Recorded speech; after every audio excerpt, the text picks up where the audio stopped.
What's up, everybody? Welcome back to the Traditional Press. Today we're going to be talking about how to start a monarchy in the modern world. Absolute madness, but it can be done. It has been done, kind of, a little bit, and we're going to talk about that. Because you see, what's going on right now is actually there's been a particular fellow in the country of Germany, which is no place to mess around if you have alternative opinions, guys. Just take that and understand the dangers of trying to engage in alternative thinking in a place that has zero tolerance for what they call the alt-right. And the place, of course, which gave us Adolf Hitler. And they're very anti-right because they don't want another Hitler in Germany.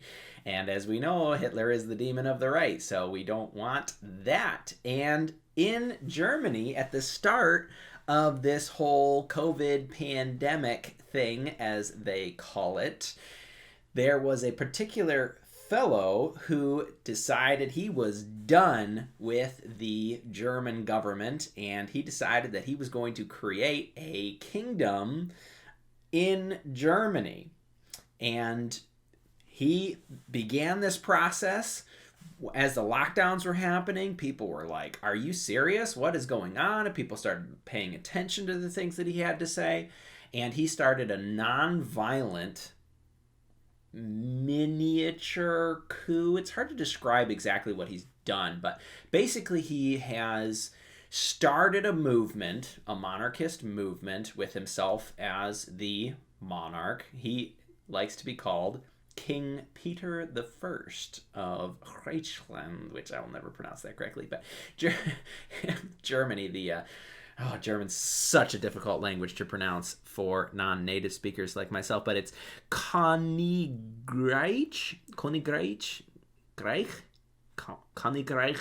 Deutschland, which is the Kingdom of Germany. Forgive me, all ye native German speakers, or those that can pronounce it better than I can. I'm doing my best over here. But the Kingdom of Germany now has about 5,000 members, and it's in the news right now because, as I mentioned, the nation of Germany does not tolerate this sort of thing, and so they just had this enormous, sweeping, militaristic crackdown with pre-dawn raids. Over 3,000 police officers were involved in these pre-dawn raids to go and arrest a bunch of the followers of King Peter. And they are going away for a long time because they have been accused of plotting a violent coup against the government. And all of this stuff coming up in the news recently has made me start thinking more and more. I always think about this as a monarchist.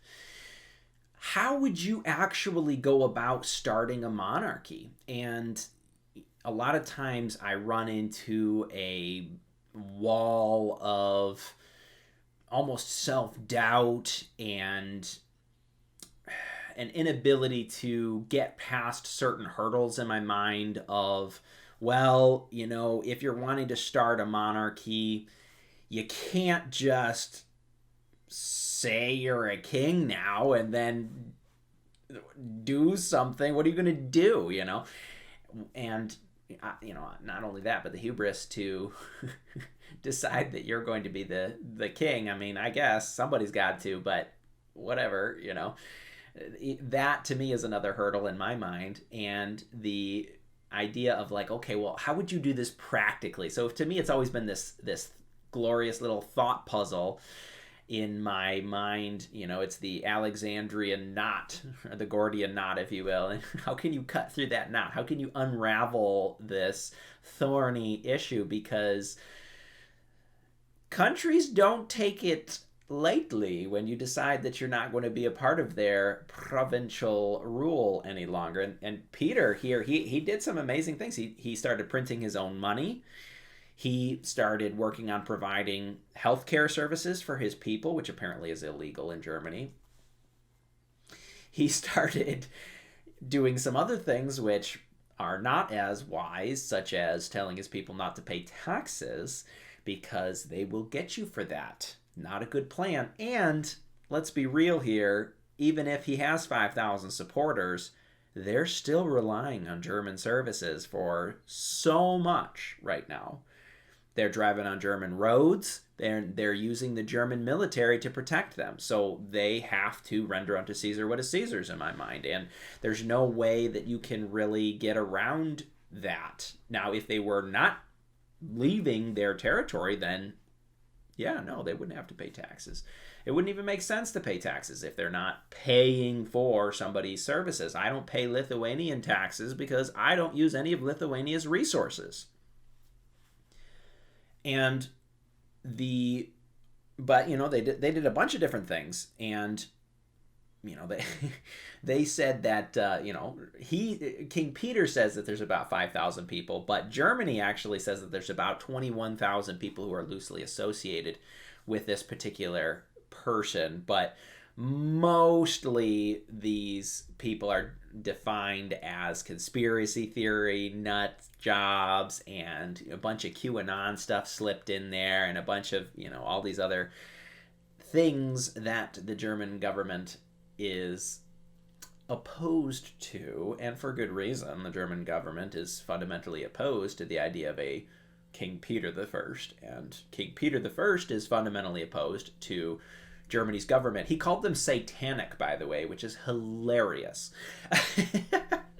It cracks me up every time that I read that. Fascist and satanic is what he called the German government, which I'm not sure about fascist, but certainly edging on the hardcore leftist communistic bent. They're moving away from their Hitlerian roots. But this idea, okay, well, if we're going to start a monarchy, he did a bunch of dumb things that doesn't make sense, such as, by the way, it's not illegal to print your own money.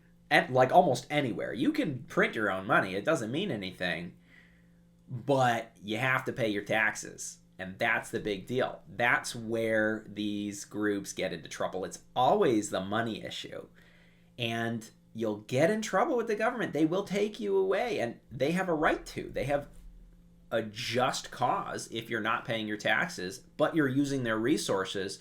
They have the ability to, and the right to, accuse you of breaking the laws, and it's a just law.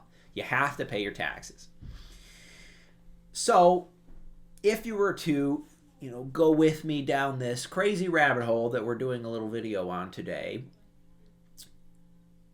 how would you start a monarchy?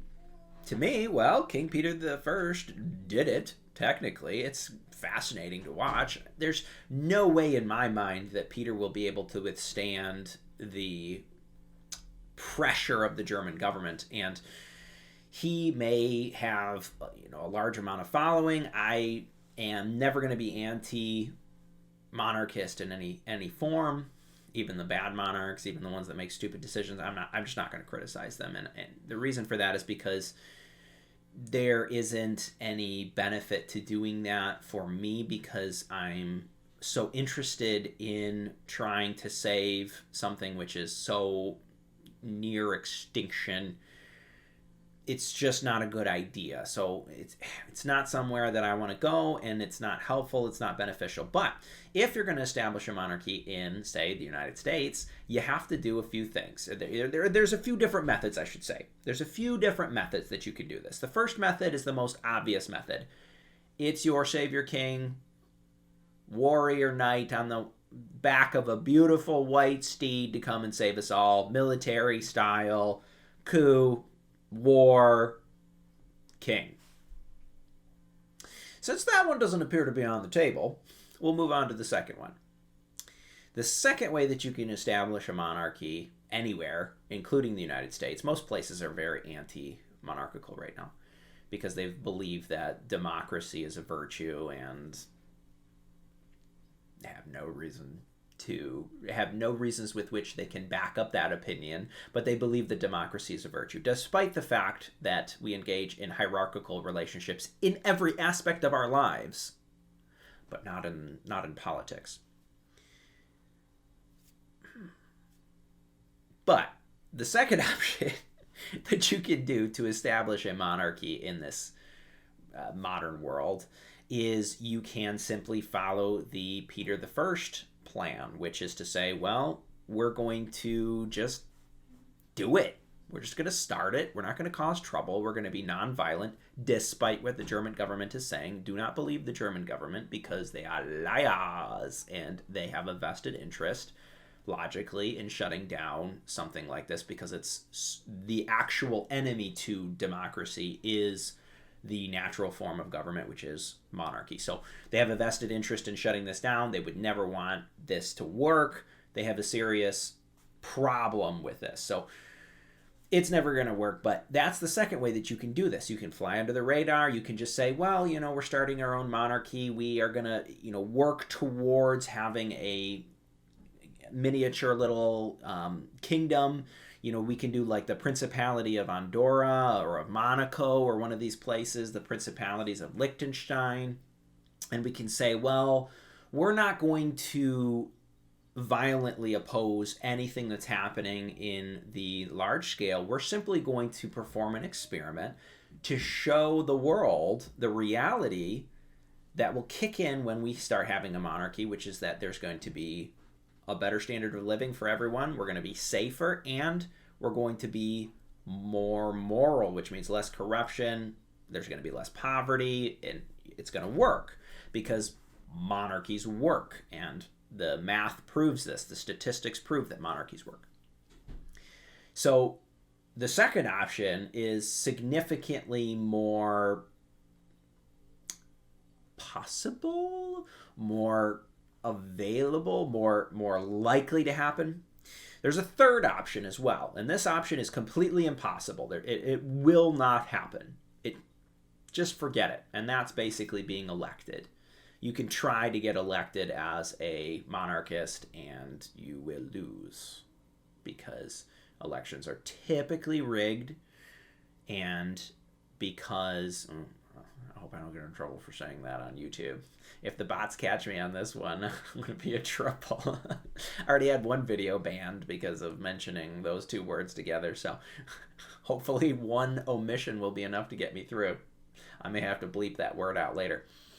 But elections have murky things that happen with them. They would never possibly be overturned. Never. It could never possibly. It has never happened in the history of mankind that elections have ever been overturned. So that's my position, YouTube. So if the bots are listening and they hear the words, perhaps they won't hear my tone of voice. We'll see. But that's the main problem, first of all. The second problem is and I shouldn't say it's impossible because technically it has happened in history. Mexico actually had an election where they voted in a monarch and they decided it was a countrywide, nationwide election, and they voted for a monarch, and then the United States went in and killed him. But yeah, so it is technically possible, but it is the least likely thing that you can do. And the reason for this is twofold, the one I mentioned already. And the second is because of population density, prior opinions. If you have a lot of people in a particular locality, they aren't going to be monarchists right away because they don't really have any examples of their neighbors performing better than they are. So they're thinking in terms of left versus right. So they're going to pick whatever leftist rightist candidate there is. And all elections are based on the left-right dynamic. And it's very, very, very difficult to break out of the left-right dynamic. You have to have a very special area. You have to have a very special demographic. You have to accomplish a lot of different things, and it's extremely difficult to do this. So it can happen, but I'm going to say that this one has like maybe a 1% chance. It has less of a chance of succeeding actually than the Return of the King, the Savior King on a white Apache helicopter to come and save us all. And in terms of, I guess I should talk about the white savior king a little bit, because historically this option actually happens more than you would think. But the reason that it happens more than it could, it was more likely to happen in the past is obvious. It's because there was a larger percentage of people who were who are comfortable with monarchies, who are comfortable with hierarchies, who are comfortable with tradition, who are comfortable with being human. And it meant that a legitimate claimant or a great general could rise to power much more easily than today.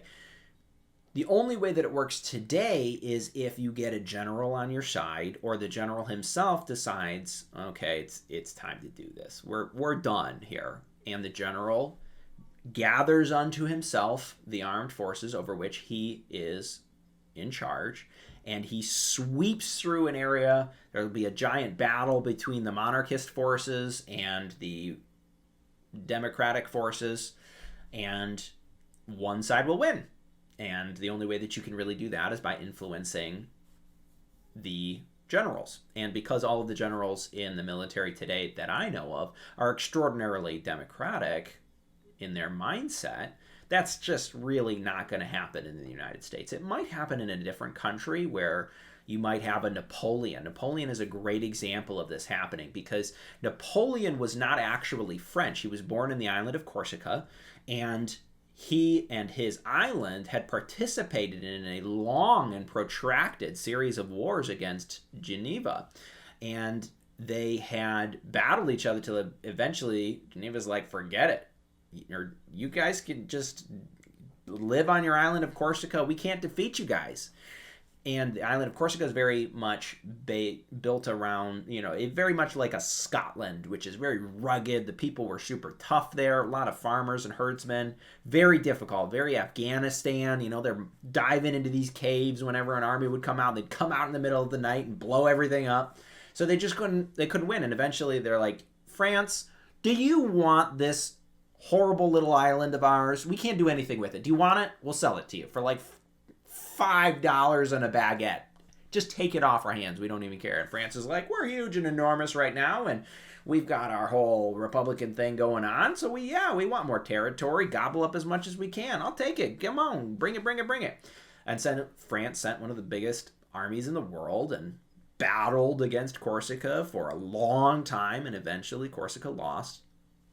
They never really had a chance. It was like 500 to 1. I mean, the numbers and the power. I mean, it was like, what's a great example? It would be like, well, Scotland today trying to fight off the United States military. You're not going to win. And they didn't. Corsica didn't win. Well, Napoleon's father, who was very involved in the resistance of the Corsicans against their oppressors and against the French, eventually he was like, we're going to work with these French. They defeated us. He worked, and he actually got his sons to go to school in France on the king's dime, on the government's dime, in order to educate his own children. And so the government of France educated Napoleon. And Napoleon never really felt like he fit in France, and so he went back to Corsica, and he was ready to live his life there. But there was this whole series of events that happened, a lot of political turmoil in Corsica. Eventually, he ended up having to leave, and he joined the French military, and was a very famous general, did this huge campaign in Egypt, extremely famous. The hero comes back to France, daring escape in the middle of the night. I mean, really an amazing story. And he was the savior king that rescued France from its literal madness with the French Revolution. So, that's possible, but what you have to have is a war or a general who's beloved by his troops. They would follow him anywhere, and that kind of relationship can never be underestimated. But it can't be faked either. So for any monarchist out there who's looking for the savior king, it's very much an unreplicatable event. And if it happens, it just happens. The only way that you can try and accomplish that as a monarchist is by raising your sons in a Napoleonic fashion, by putting them through a childhood which is rigorous and yet also brilliant in terms of education, and having your kids be raised as little warriors. little warrior poets running around. And though Napoleon wasn't much of a poet, he was certainly a warrior. And you can raise generations like this of people like William Wallace, for example, another great example, very Napoleonic, very mythological. Your child is raised in rugged terrain and receives a great education, but his childhood was rough and ready, and he's tough, and he can fight, and he can think, and he's, all of these different things. You can do that, and you should be doing that because it'll make for better kids anyways. We shouldn't be coddling our kids. We shouldn't be protecting them so much. The kids should be out there in the world getting into fights, getting stuck in trees, and all of those things. But you can't force it. Either your kid is going to want this or they're not. And either they're going to be a great military genius or they're not. So that option is sort of like, well, if it happens, it happens, and it'll be great. But I'm not going to sit around and wait. So really, the only real option for us monarchists out here in the world today is to go much more grassroots. And this has always sort of been the way that I thought about the whole process of starting monarchies. And that's the idea to say, well, we're just going to do it. And, what King Peter did is he said, all right, listen, if you want to join the Kingdom of Germany, what you're going to do is you're going to pay an entry fee to enter into the kingdom, and you're going to become a citizen of the Kingdom of Germany. And, it's, that super hard name, Königreich Deutschland. I'm totally not pronouncing the name. Königreich Deutschland. I don't know how to pronounce it. I'm embarrassing myself just trying to pronounce this word. And you pay a one-time fee, and that fee goes to the running of the kingdom. And the goal of the kingdom is to establish a specific set of borders, a specific set of boundaries in which kingdom activities can proceed as uninhibited as possible by the destructive policies of whatever elected numbskull is in office.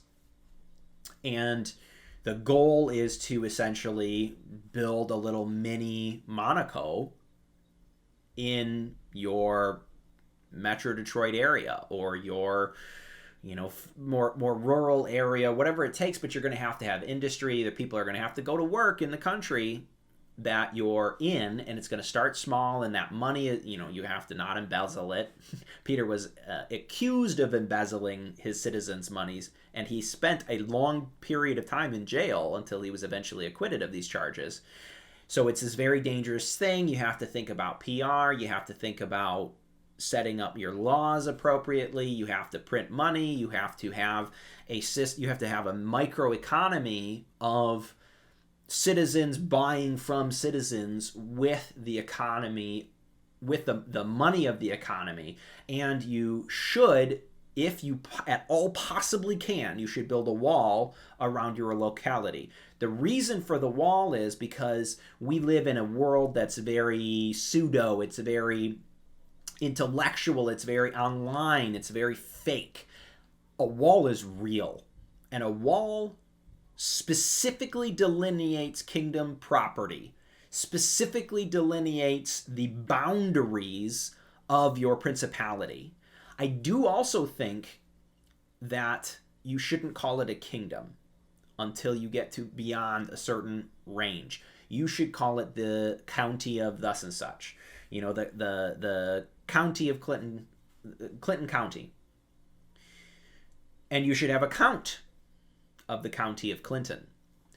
And the reason for that is because you cannot have a functional and legitimate monarchy without three things. You must have these three things, or else you have a broken and a failed state in your monarchy, and eventually it will break down.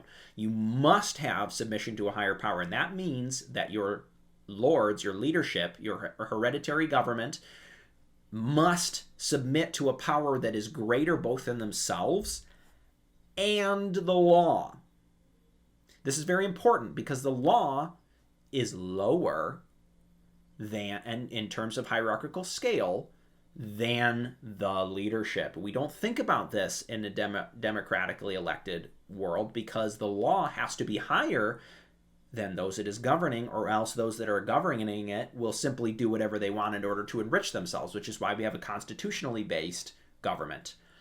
Monarchies are not based on constitutions. Monarchies are statesman-based systems. They're based on the monarch, on the local lords, and on a system of tradition. And these traditions govern the people for hundreds of years without needing to be changed because they work. You don't need new laws all the time because the people just know what to do and everything works. It just works. It's great. And I have plenty of other videos on that if you want to look them up. I'm not going to get into all of why it works here. But it does work, and it works great. And the second thing you have to have after, your submission to a higher power, that means literally submission to God. If you're being crowned as the Count of Sussex or whatever outside of church, you have a major problem. And the reason why you have a major problem is if man is ever the highest moral authority, then that when or if that man or his children ever become corrupt, there is no law, there is no moral authority higher than that person, meaning that anything that they decide to do is acceptable, which is the problem with Thomas Hobbes. But submission to a higher power means that you're going to be able to have a God figure ruling over the monarch. You're going to have your, necessary, like if you're not going to church, if you're not doing all of these different things, well, you're obviously in a broken system, because if your ruler doesn't think that he needs to serve the author of moral authority, then he's just going to serve himself. That's what happens. And that happens every time without submission to a higher power. That's number one. Number two, you need family participation in government. That's your local lords. You can't have a monarchy without local lords. You can't. It won't work. It's called absolute monarchy, and it is a terrible system. You must have systems of local lords governing small populaces who are under the rule of the king. The king should not be micromanaging the day-to-day affairs of his subjects. You can get away with it for a little while, but every absolute monarchy that has ever existed in the history of the world has all ended in revolution within 100 to 150 years. The third thing that you need is hereditary succession. And that's very simple. The monarch and the local lords all pass on their rulership, their kingship, their countship, their dukedom, dukeship, dukishness to their firstborn son. And it has to be the firstborn son, because if you have a power struggle within your family, say, the thirdborn's going to take on the rule if he gets the approval of the father. Nightmare stuff. Never do that. It should be known who's going to be king, and it should be known who will replace the king if the eldest son should perish in a motorcycle accident. It should be known, and everybody should get it, and it shouldn't be an issue. And if it ever becomes an issue, you run into the Romanov problem, where it was so important that this son stay alive that they're willing to entertain Rasputin. It shouldn't be an issue. If Alexei dies, the Romanov heir, well, it goes to the Grand Duke, the brother of the king. Yeah, he's old, but that's the way succession works. Get over it. And it's really important that you do that because it provides stability. Everybody knew that King Charles was going to be the ruler after Elizabeth died. Everybody knew this for freaking 50 years. They've known this. You've had time to prepare for who's going to be king. You know what he's like. You know what he's going to do. You know who Prince William is. When King Charles dies, you know what you're going to get, and you know how to deal with him. The country functions smoothly when things go smoothly. So, in your laws, you must have these three things if you're going to do option number 2, which is the idea of we're just going to do this thing, join the kingdom, input some money into the treasury, help us out. We're going to start this process. We're going to buy land. We're going to set up an actual province. We're going to literally move here. We're going to establish economies, which will grow into economies of scale. We are going to do this carefully, slowly. We're going to crowdsource. We're going to, fundraise enough in order to achieve this particular goal. And that is how you achieve this. And you do it small scale. You do this. You don't try to be king of the United States. That's crazy. You try to be the count. And in fact, we should all be counts, because this is the smallest scale. And once you reach, the Grand Maharaja of 100,000 people, then you can be the Baron of Buttersworthville. And great, but if you're a tiny little 5,000 people or 21,000 people, you're a tiny little province, and you should recognize how small you are. You're a little princeling. You're not, some grand king with, hereditary, grandeur behind you, or the heroship that, makes you deserve to take on that role.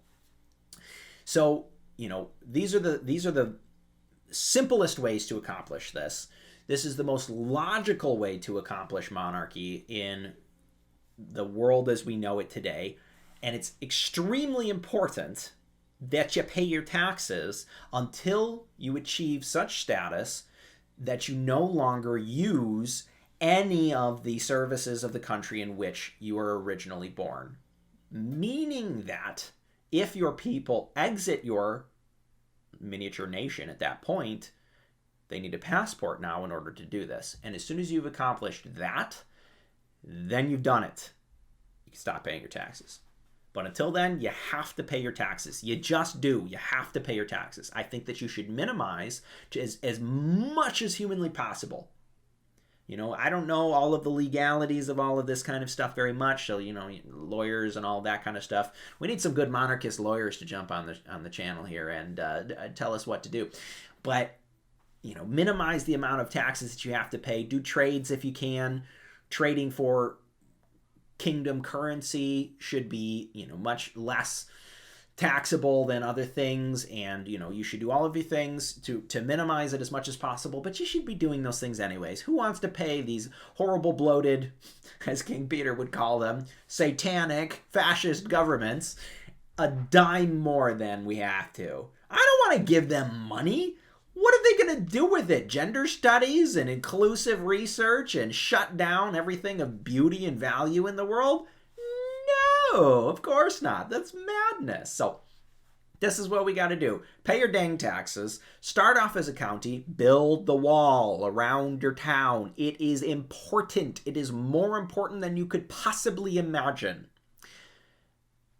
Set up your 3 kingly laws in your common law. If you follow those laws, so much benefit will come from that. It will blow your mind. So, as the Oracle of Monarchy over here in the West, I'm going to sign off. Thanks for joining on. I appreciate it. Love having each and every one of you wonderful people out there today. If you haven't checked out too many monarchist ideas, I know I'm probably throwing a left hook at you here, and I recognize that. It's not something that we talk about a lot, but you monarchists, you wonderful, amazing people out there who have recognized the debauchery and madness in the world today in our political system, you already know what I'm talking about, but I think this is the most practical thing that we can do.